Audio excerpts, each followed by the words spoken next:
Welcome to another episode of the Playful Lens with me, Helena from Experiential Wellbeing. And me, Gillian, the glitter and coffee teacher. If you have ever wondered how we can really support children in our busy world, then I think you're really going to enjoy this episode. The brilliant Edel Lawlor talks about how getting back to basics is what our children really need, and how reconnecting with our own playfulness as parents is invaluable for our children. And she gives us lots of guidance on how to do that. We hope you enjoy.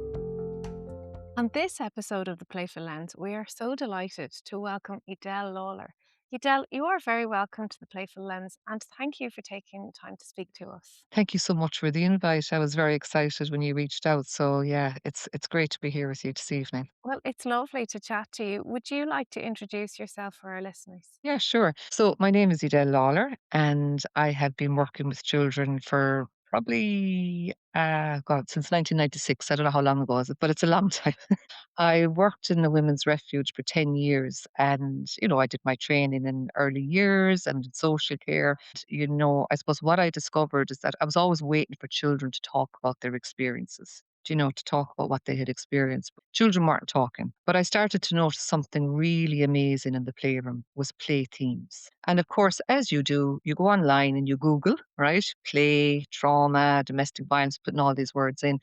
And this beautiful term came up on the screen. And I'm very dramatic now, right? It was shining and it was play therapy. And I was like, play therapy? What's that? That sounds amazing. Went on a mission to find out what a play therapist was, how I could train. To make a long story short, at the time you couldn't train in Ireland, but eventually you could. And it was Eileen Prendeville then that I trained with in 2004 while I was still working in the women's refuge. And in my training, I started to notice something amazing in the work that I was doing with the children. I started to see that they weren't just playing, they were telling their stories without using words about the most horrific things that you could imagine. Right. So they didn't actually need to sit down and talk to support workers or refuge workers about their experiences. They were playing. So I was fascinated about this. In my training, not alone did I change as a professional, but I also changed, about with my parenting, how I viewed the world. I mean, it was just, and I was very blessed because I was trained by Eileen Prendeville at the time, going back.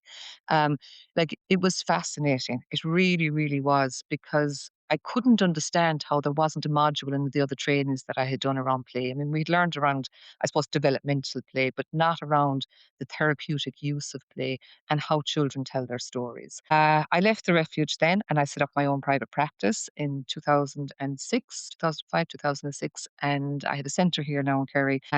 It's quite successful there, but at the beginning there was very much the attitude, oh, did you hear what you wanted after setting up play therapy? Could you imagine children needing play therapy? Sure, children are so resilient.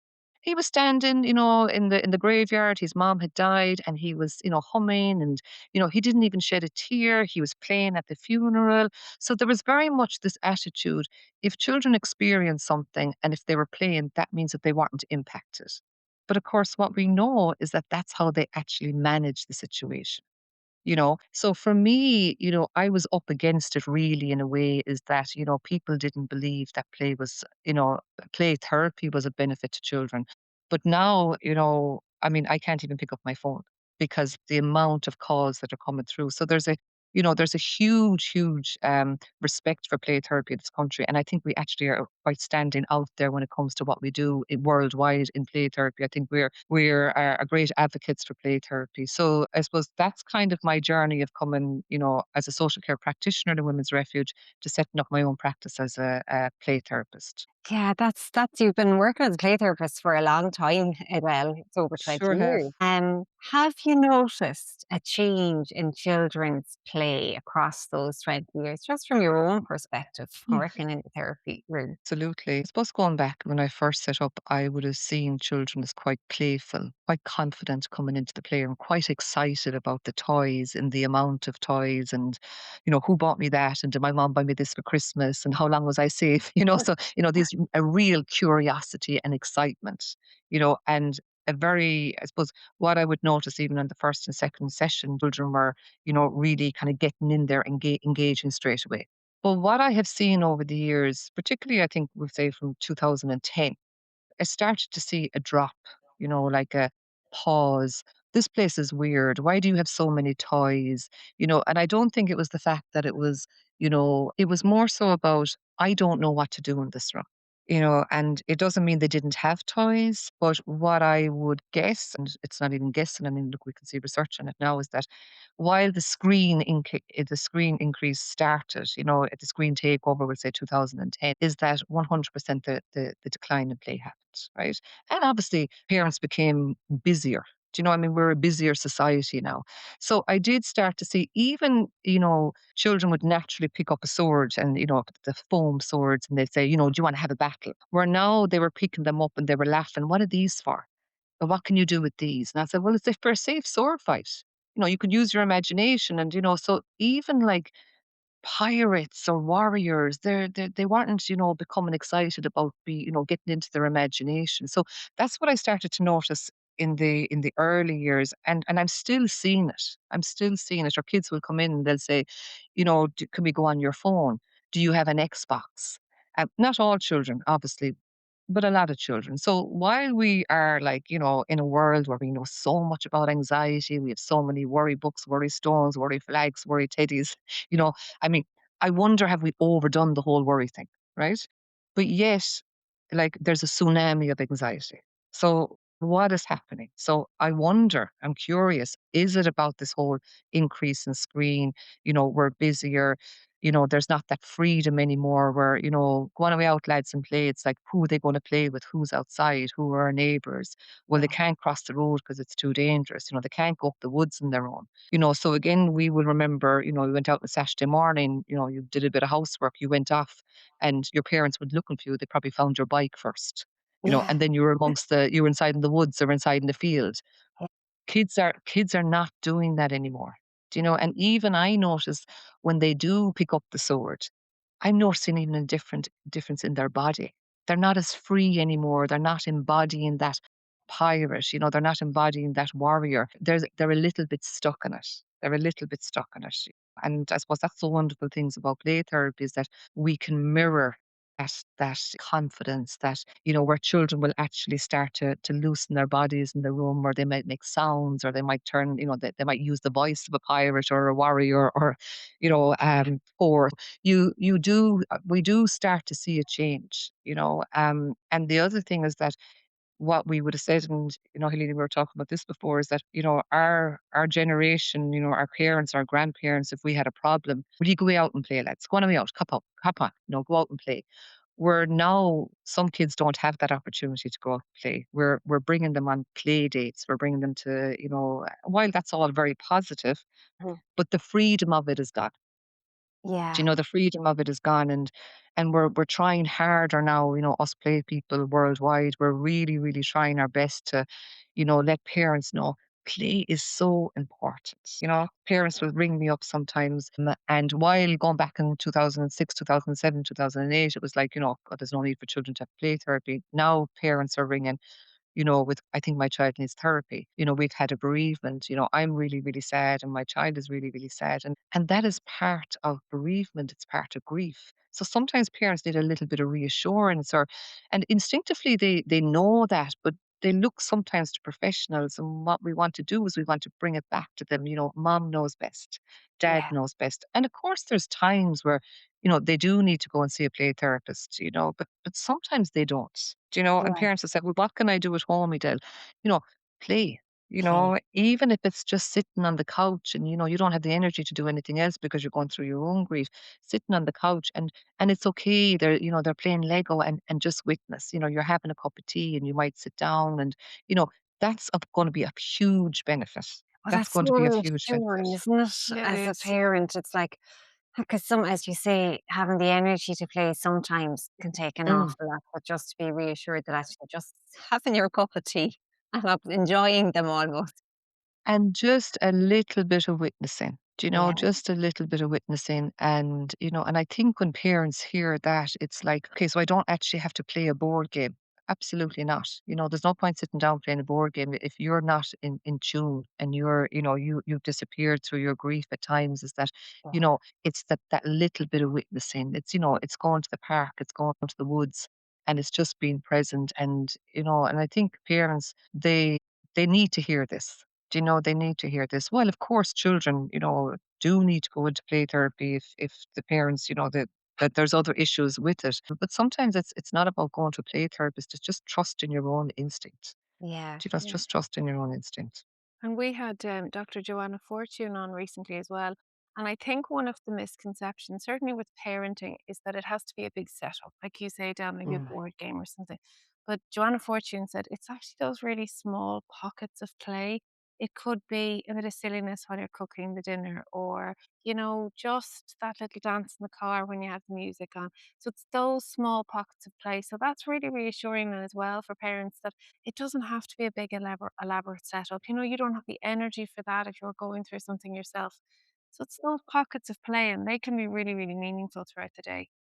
Absolutely. Or it's just, and I think for parents, they need to hear that. They don't need to go and spend hundreds of euros and on different board games or materials.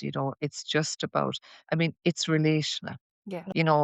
Instinctively, when babies are born, they start to play and they start to play with their caregiver, whether it's Heidi's boo, it's giggling. It's so instinctual for babies to do that when they have the relationship to bounce that off of. So, and even that's what I say to parents is that, hide and seek, Simon Says, go back to their old games, Yeah. go back to their old games. And kids love to hear that, Yeah. kids love to hear that. But like we know is that a child's favorite playmate is their parents, but parents are less likely to play because we're so busy. We're so busy, and often we don't realize the benefits of it because it's too easy. If it Yeah. was complicated, there probably would be, we'd be doing more of it. If we But could the pay fact for that it it's and if it was a subscription, we'd be more likely, I absolutely, think, to be like, yeah. "Oh, sign me up for that." And that's the wonderful thing about it is that we actually, we can do this at home, we can do it in the car, we can do it at the beach. And, even my work will bring me to do end of life work with parents. Very, very privileged to do that work and feel very humbled to be asked to work with parents where there's end of life. And there's, they can often ask whether they want to do some journaling with me, where I meet the parent for a couple of times. And what I do is that I take a story and the parent then and the child, they get it back in a book form. And what's really, really has blown my mind over the last couple of years is that a lot of parents in their memories, tell me a memory about your little boy, something that sticks out for you, something that you want him to remember. And what I'm hearing is these playful moments. It's not the big holidays, it's not the trip to Lapland, it's not the trip to Disneyland.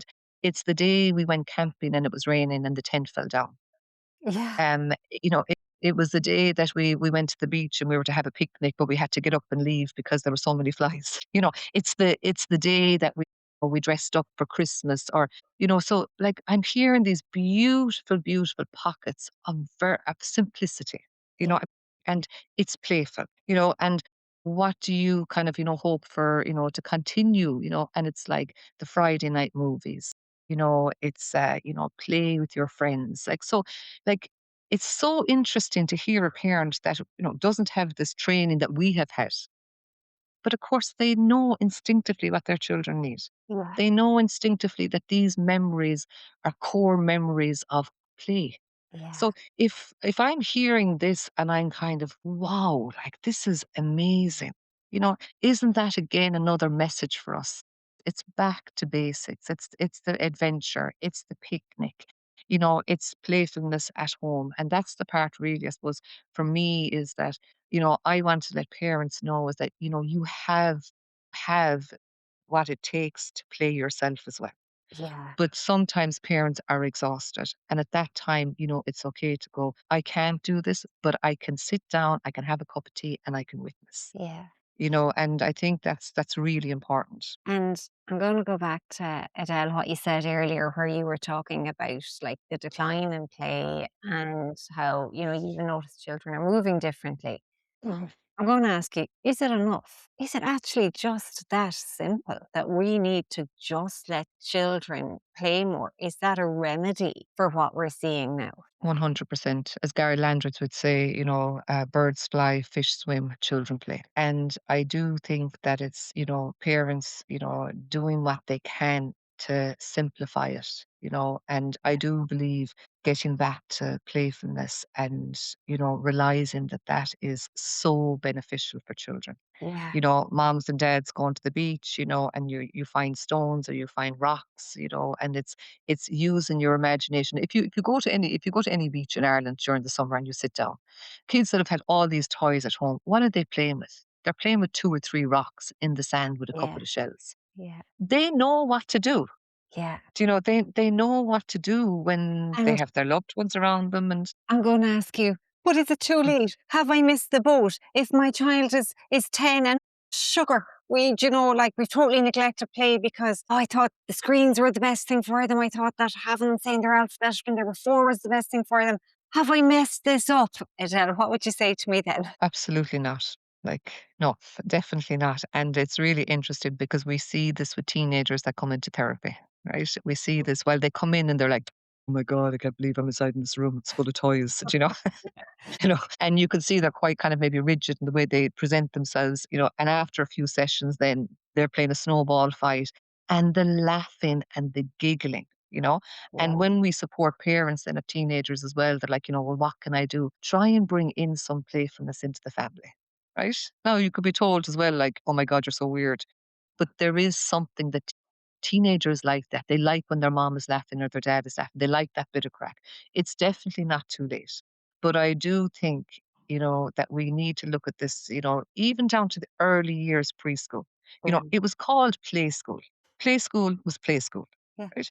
But now listening to early years workers, there's a pressure to prepare them for school. This pressure, pressure, pressure, pressure. Yeah. So I can't just play because it looked like I'm not doing my job. I need to be doing something else. So it's that reassurance. It's actually, this is what they're meant to be doing in play school, you know, in junior infants and senior infants. But then some bright spark somewhere thought, well, we'll eliminate it now a little bit and we'll cut it back because they don't really need to play anymore. But we know it's important, so we're going to call it golden time. Now, Yeah. because we do know it's important, right? So we're going to Yeah. we're going to give it a lovely name now. We're going to call it golden time. Right. So, like, and we see this, and I've seen this in my training, and teachers who've trained in play therapy have done therapeutic play. When they start to bring this playfulness into third class, fourth class, fifth class, sixth class, or even into secondary school, teachers are coming back to me and they're saying, Edel, the difference Yeah. in my classroom by Mm. introducing a little bit of play. Yeah. Adults need to play. Yeah. So like, and some of my clients are adults with intellectual disabilities. I'm bringing parents into the playroom and you can see the light up when a parent, actually gets it. And they're like, Yeah. oh my God, I feel really good here. I see my child looking at me in a different way. So Yeah. it's 100% not too late. Absolutely. Because we're humans. It's in us to do it, Yeah. but it's kind of like knowing that it's okay to do it. Do you know, Yeah. it's actually okay to play. Yeah. But definitely we need to promote it more and to be okay with the idea of that. Yeah, play is really, really. And I was listening to Siobhan, about the therapeutic powers of play. I mean, even for them to know that this, is going to make a huge difference to my child, but also me. Yeah. I'm also going to feel like, really good in this situation too. Yeah, because it changes us, like, doesn't it? I was saying previously, I joined the local drama group and we put on a show and was on stage, and I'm still buzzing. I feel like my energy changed because it was like Absolutely. the buzz and the joy. And I had to go about that and was like, okay, what did I like playing when I was a kid? So that I can do it Hmm. for myself now because that matters. And I think it was good for my children to see me doing that and the joy that that brings for us. For us Sure, it parents, we does. connect with it. Yes, 100%. And I was, been privileged to play the role of a fairy for 13 years. you know, um, and each Halloween I get to be Maleficent, so I go Yeah, into that make believe. But like, as you said there, Helena, what does that do? Like for me, it's that I'm using my imagination, I'm yeah, expressing myself. Of yeah, course, I'm bringing joy to children, yeah, I'm being kind to kids, and I get something back from that as well. But what am I actually doing if you strip it all back? I'm playing. Yeah. yeah. It's how we honor ourselves, Yeah. I think, as humans. And if we're taking that away, because we've lost touch with it, because, somewhere along the way we learned, oh, it's not important, or play is just frivolous, or it's what babies do, like 20 years ago. That's what I believed. Oh, And you see it with teenagers, young adults coming into therapy, 17, 16, 17. And while they may be rigid at the beginning, you will see as the therapeutic relationship, strengthens, you'll see that freedom where they start to really engage in the sand and the symbols, with the puppets, with art. And it wasn't that they didn't have it. It just got stuck along that transitioning from preteen to teen, or, cop on now, you're a teenager, you don't need to be playing. But of course, they're going to zip it up when they go out. Then again, they're going to zip it up when they go out, because it's not really acceptable, is it?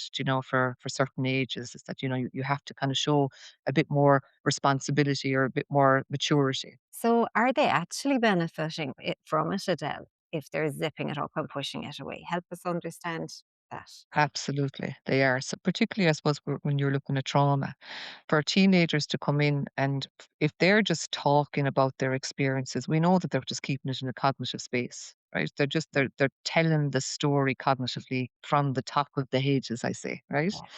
But are they really processing, catharsis, a reaction? Are they really, and at that stage, I would say, particularly for teenagers, no, they're telling their story. But when they start to engage in the play, engage in the sound, engage in art, you start to see, you start to see a release here, right? You start to see a release, and they themselves sometimes are like, I can't believe I've just created a sound world, and I feel really good. Or they go, it makes sense now, Yeah, it makes sense now, so it's I remember working with a young girl, and she was very slow to kind of engage in toys and things like that. But then she said, I think I'll do one of those sand things, and she was caught in a very difficult relationship between both parents, where she was just the go between her, and it was really, really difficult. And she created a sand tray, and I said, I'm wondering, what would you call this? And she said, 13 going on to 45. And she looked at me, and I knew she then realized herself that I have become so like an adult. I've got caught in trying to fix things. And she went from there then to really, really exploring what it was like for her stuck in the situation. yeah, Where if she had kept talking about everything, yeah, and I knew it was just a role that was going on and on and on. I knew by her body language, but the minute she started to be playful, that's when you started to see the release and the realization. She started to see herself, because we're just mirrors. yeah. We're not fixing any children. No, We're not fixing teenagers. We're journeying with them, and they are having these moments themselves where they're doing the work. In yeah. that therapeutic relationship.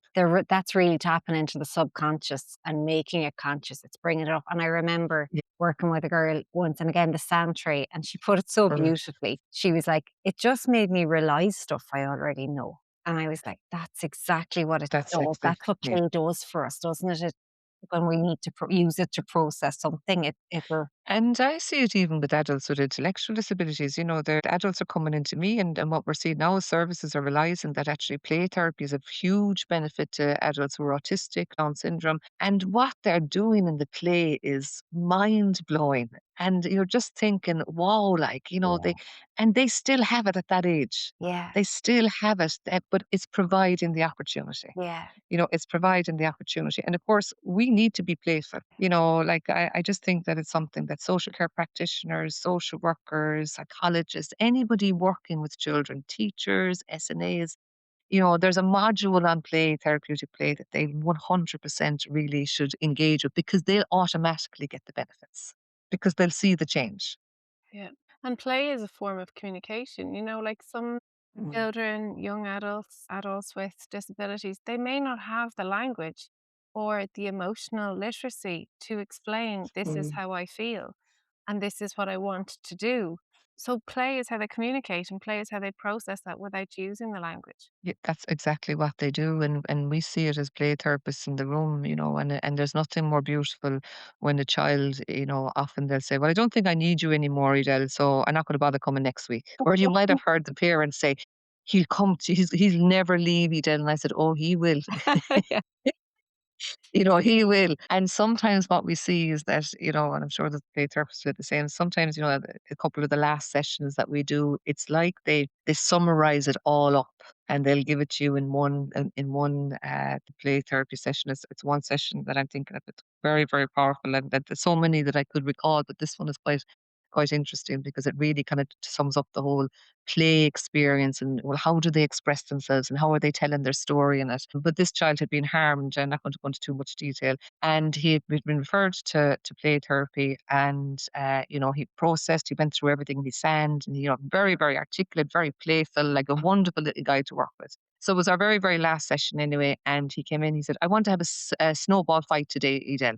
He said, for my last week. And I said, you have a plan. And I said, so we're going to have a safe snowball fight. So I'll always bring in the word safety. So he said, yeah, but he said, you can't cross this line. Right. And he put a line in the middle of the frame. He said, you're not allowed. And I said, well, I am not crossing that line because you're putting in the rules here. I'm not doing that. And then he went, you're a villain. So he said, you got to throw some snowballs. Right. So I'm throwing some snowballs anyway. And he said, you better stop that because you're a villain. And I was like, I'm wondering what you're going to do. And he said, I'm going to ring some. I said, don't ring anybody. He said, I'm going to ring the guards. you know, but to see a child coming from the beginning into the therapy room with his mom that could not even look at me, stuck to his mom's lap for a number of sessions, to see this little dude, right, inside in the therapy room, ringing the guards, right? He was ringing his friends, he was ringing his mom and dad, it was absolutely amazing. And then he said, I was there, I was like, no, no, stop ringing everybody. And I started doing kind of a tapping noise on my feet. And I said, oh no. And he said, what? I said, you've even rang the army. So you have the army there, you have the guards there, you have your mom and dad. And he like grew. He was just taking the play therapy space right over. And he said, I'm going to do something worse. I said, no way. He said, I'm going to shout for help. And you know Oh, what? If anybody wants to kind of understand how play therapy works and what can happen at the end when a child is ready to finish, I stood there with goosebumps and I just thought, wow, that is the power of play. I'm after Right? getting yeah. goosebumps Yeah. too. Yeah. It was such an amazing, amazing, amazing session. It really, really was. Often parents and even other professionals, they won't really understand what happens inside in a therapy room. And sometimes parents are in the room with me, and it's not until, that they're there. Sometimes they get these moments and they're looking at me, they're going, oh my God, because they're seeing what's happening. Do you know? Yeah. But if a child is to sit down and try and talk that out, like, where's it going? And it's not really going anywhere because it's not even going to make sense to a young child. But while he can play it out, he's got his mom with him, like she's protective, she's there, she's by his side, amazing. And he can take his time to engage and he will do what he needs to do when he's ready. But Yeah. to finish a session and to be able to shout for help, like, wow, Yeah. amazing. So empowered. Incredible. Yeah. Yeah, it's that phrase, it's when children can't say it, they play it, isn't it? I think what Tina James Royston. Absolutely. It really is. And you see, the thing about it is that kids are doing this kind of stuff every day in the schoolyard. They're doing it at home, They can they're process playing. stuff in their schoolyard or in their home by Absolutely. play. And then we might say, God, he's very rough. Look at him over there. Now look, he's acting the Egypt now again. He's got the other fella on top of his back and he's doing this. Well, you don't really know what he's doing. Yeah. Maybe he's saving a village. Maybe he's after rescuing his friend from a dragon's mouth. Maybe he's battling where he's living with domestic violence or addiction or, who knows? So that's why as adults, when we see children play, we need to be so respectful around it Yeah. because we don't actually know what they're doing. And we don't need to know because I know. they do it. Adele, you mentioned about how important it is for us grown-ups to be playful, and I know you are Mm. exceptionally playful because I follow you on Instagram and I see you with Senorita Bonita Conchita and Senorita Calorita Benita. sorry, excuse me, Senorita Calorita Bonita. You're magic with puppets, but you'd often be at the beach and you'd have a Moana figure in the sand. And you mentioned there that I know you have a fairy festival where you are the queen fairy and you're Maleficent for Halloween. How do you nurture your own, inspire us people who aspire to be as playful as you? Mhm. How do you nurture that, Adele? It's I feel so good when I use my imagination. Like I wouldn't have become a play therapist if I wasn't imaginative. It couldn't have been possible really. I think we're really creative people. Like I would, there's no way that I'm going to the beach and just sitting down reading a book. That wouldn't happen, right? Or there's no way I'm going to a forest. I'm bringing something with me, or I've always been playful, and I think it's something that I had as a young child. I would have been an early school leaver, wouldn't have been very academic in school, but I always had this amazing imagination. But unfortunately, going back then, it might have been channeled the way that it should have been. But one thing that I learned about being playful throughout my life and even throughout my childhood, I feel good. It actually it makes me happy. It really does. My granddaughter, she comes over and, during the summer we might be sitting out the back and we're just telling these stories. She's got a fantastic imagination. She's very playful. My own children growing up, they would have been very playful because I suppose it's something that you do with your kids. But Mm, I would have learned from a young age. I felt good doing it. yeah, So is it something that I just continued? While I worked in the refuge, I could see the benefits of it. I could see the stories. I'll never stop playing. What's that beautiful quote? You don't stop playing because you grow old. You grow old because you stop playing. yeah. But even what you said there, Adele, it feels good. Like, because it's our playfulness is Yeah. also unique, so it's just a reminder to us doing more of what feels good. Brings you joy. Yeah, It 100%. It's like even during COVID, like there were so many things that we were, come dine with me in the back garden because there was nowhere else to go, but we were using kind of themes, a cowboy theme or, a flower theme or, it was just because what were we doing? We were trying to regulate and we were playing doing that. yeah, We were baking, we were cleaning, we were cooking, we were playing board games probably more than ever. But if you look behind it, what were we doing? We were trying to regulate what was happening. Yeah. So I think for parents and it's trying to find that play flame is to light it up because what happens is that we all have it, but along the way it gets blown Yeah. out because maybe someone has said, grow up. Maybe someone has said, stop acting the idiot. So we blow it out. And then we have our children, and sometimes we think that, well, I've got so much more to do. I can't really play, or I don't know how to play. Well, we actually do. And I say to parents is that, say to your child, you know what? I'd really like to do some playing because I haven't done it in a long, long, long, long, long, long time. I'm wondering, is this something that we could do together and maybe I could watch? And you might even be able to teach me something. I can guarantee any parent that is going to be really beneficial. And parents, like, you feel good yourselves. I see it in the therapy room. I see it with myself. I see it with my adult children. I see it with my grandchildren. Um, it's something that we feel good about. yeah, But sometimes it's hard to get the time to do this. Or sometimes it's hard to get the time to do it. We have to wait until Christmas to the board games or until we all go on holidays. Of course, we all know what happens then. We're all fighting yeah, because we're not used to doing it. Someone stole €200 off the Monopoly board or so when we go into life lessons, I just think sometimes, ladies, it's too simple to work, and that's why maybe some people think that I don't know about that play thing. Or that's I don't know about that. They should be learning something or maybe following some kind of a program or it's back to basics. I mean, that's what I would say. back to basics. Yeah, isn't that a I lovely Mm. agree. message? Yeah, Let's just get back, absolutely. keep it simple, get back to basics. We Yeah. all will need that. And it's lovely what you said earlier as well that parents coming to their end of life. That's who are very in tune with reality at that stage. When you're a young man or a young woman and you've been battling a terminal illness and you're coming to the stage where you want to leave messages to your children.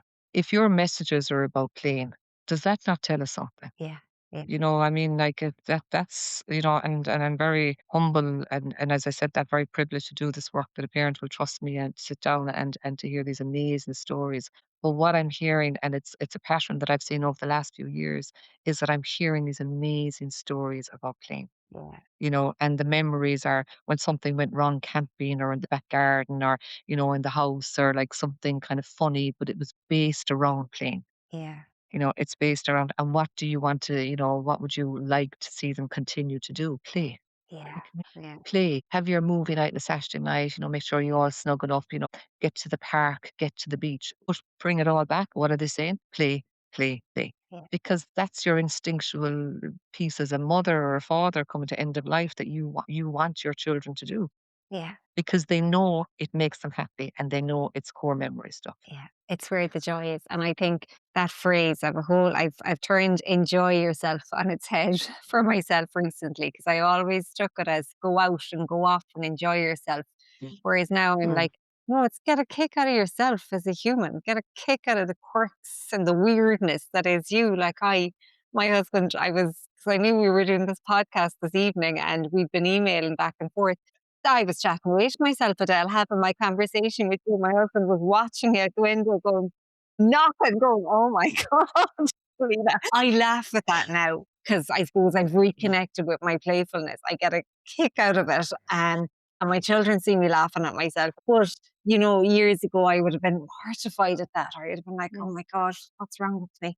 Whereas, like, the joy matters and enjoying ourselves, which is in our playfulness. It is, and it's like we can learn so much by like just watching and asking kids, like show me, and I think that is, and when we tap into that play flame lights up, which happens when we train a psychotherapist, that the play flame often will it's fire. There's fireworks coming off of us, Yeah, and when parents tap into that, or when we tap into that, and go back to it, we feel good.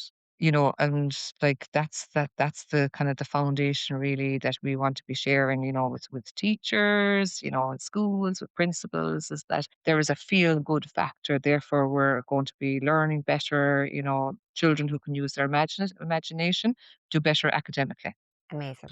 but they also have better abilities to cope. Yeah, amazing. So that is the part why we're looking at how can we support children now.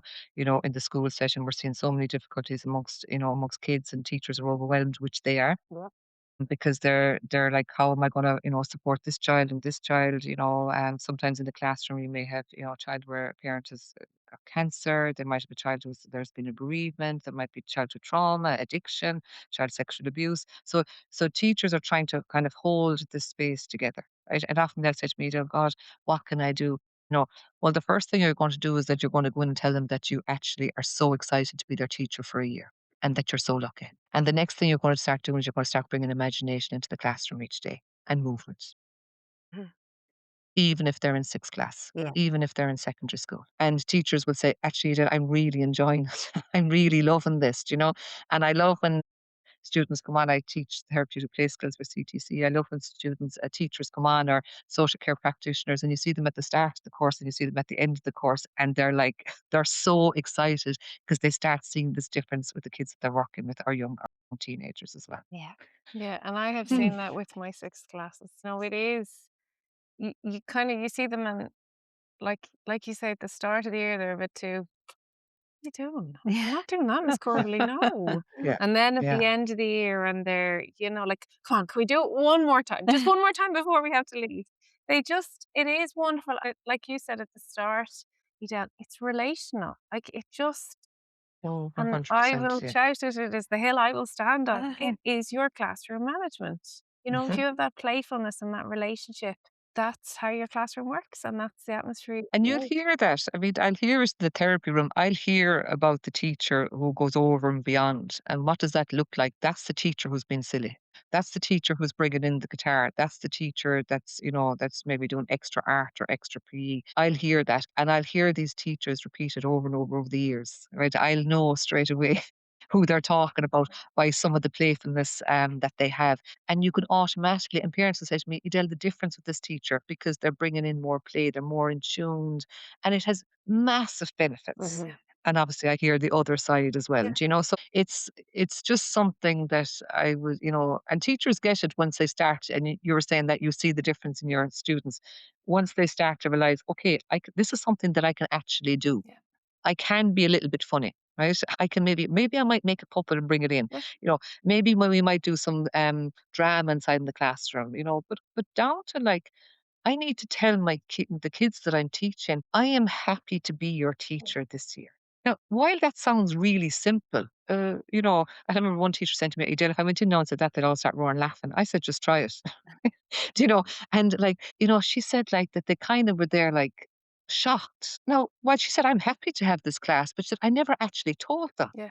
And I said, well, tell them. Maybe there's a kid in that class that has actually never heard another adult say, I'm happy to be in the same room as Yeah. you. You know, Yeah. like, so and that's a back to basic, Yeah. isn't it? That's Yeah. a back to Exactly. basic Yeah. approach. Yeah. And another thing that's really powerful that I used to do with my sixth class as well is I would always stand at the door as they're coming in and say good morning to them, but I always use their name. Like I'd always say, good morning, Helena. You know, it could be the first good morning that they've had, but then we developed this, how do you want to say good morning? Do you want a fist bump? Do you want a high five? Do you want an elbow? Fabulous. Do you want to just give me a thumbs up? Do you want to walk on? But it was that stop and say, morning, Miss Corbally, morning, Helena, give me a high five, give me a fist bump. It was a bit fun to start the day as well. And I kind of just everything just was left at the door then, it was lovely. And like we're there, that is such an amazing thing for a child to experience. My teacher is saying good Yeah, morning, Edel, and we've got the special high five or fist bumps or, like that's the start of their day. yeah, Yeah. So they're going to want to, they're invested in their relationship with you. yeah, exactly. you know, and you are with them. Yes, So therefore it's relational and and I know that's going to have massive benefits even in behavior in the yeah. classroom. Huge Yeah, benefits. Yeah. and it was one thing Yeah. that I really made sure, like, I'm not gonna be talking to another teacher around the corridor while they're walking in. Yeah. It's actually nearly the most important part of the day because it sets the tone for the day. So, like, my colleague might say something to be like, "I'm gonna come back to you in 2 minutes." I was like, "Good morning to the gang there." And it's so important, like, some child, it could Mhm. be the first time that somebody's saying good morning to them, and like that, it's that feeling, Absolutely. she's actually glad to see me here today. She's Yeah. glad that I'm in her classroom. Ah, I am important and Yeah, I'm Mm. seen. yeah, Yeah. Yeah. exactly, exactly. Yeah. Yeah, it's going back to basics. Yeah. Adele, that has been a really brilliant conversation with loads of little nuggets. So we've a few questions for you, a Love few rapid fire questions if you're ready for them. No problem. I just feel like this is a game, a competition. What was your Yeah. favorite thing to play with as a child? Strangely enough, I loved acting out Evil Knievel. I'm surprised I never broke a bone. So I was obsessed with Evil Knievel and the Incredible Hulk. Like loved both those characters. Outdoor play, had a couple of baby dolls, but it was very much kind of like, risk taking play, I would say. Yeah. Interesting. If you had a stick to play with, what would it become? It would definitely be a weapon with a hint of magic. So it'd be kind of, yeah. So it'd be the top part of it might be kind of like a laser, and then the bottom part would be a magic wand. So it's kind of a duo thing going on there. Very good. And you've kind of answered this already, but who nurtured or nurtures your playfulness? Well, it's people that I've met along the way, my family, my children, grandchildren, and the people that I meet daily in the playroom. So that would be definitely the answer to that. And what is a playful habit that you have never grown out of? Definitely using my imagination. Yeah. Yeah, I will continue. You could see me doing anything in the next couple of years. Watch this space. Yeah. Watch this space is right. And your final question, what is a small joy that you look forward to every day? It definitely has to be my cup of coffee in the morning. I love that. Yeah. And I love the outdoors. I live in Kerry, so very blessed to have beautiful surroundings around me. And we are an island of storytellers. We're the land of storytellers in Ireland. And I love being outside. And I think I get to experience that every day, even in bad weather. Yeah. So if we were to ask you, you've given us so many messages and so many, key insights in that podcast. But if we were going to ask you, Adele, for one last one, so you have the ears now of all the parents, the teachers, the school leaders, the SMAs of everyone. You want them all to know. I say this lots, but I'm going to say it again. It's a little poem. Okay. I tried to teach the children with books. They gave me only puzzled looks. I tried to teach the children with words. They passed them unheard. In despair, I turned aside. How will I teach these children? I cried. Into my hand, they put the key. Come, they said, play with me. I love Mm. that. That's so gorgeous. And it reminds me, Adele, I have to mention you have an amazing TED talk on unconditional kindness towards children, and it's so inspirational. So we're going to link that in the show notes as well, so everybody Thanks so can go and much. have a listen to it. It's been a pleasure and a A real privilege, pleasure, yeah. Adele. Thank you so much for your time. Thank you. Thank you so much. Thank you. A pleasure to be here. Come play with me. What a lovely way to end that episode. We are so grateful to Edel for giving up her time to speak to us on the Playful Lens. And we really hope that you enjoyed this episode and can take away some little nuggets from it. If you did enjoy it, we'd love to hear your thoughts. We'd love to hear your comments and get your messages. And of course, if you enjoy it, share it with your colleagues, with your parent, friends, and with anybody you think would enjoy it as well. As always, don't forget to like and subscribe wherever you get your podcasts and turn on notifications so you don't miss an episode.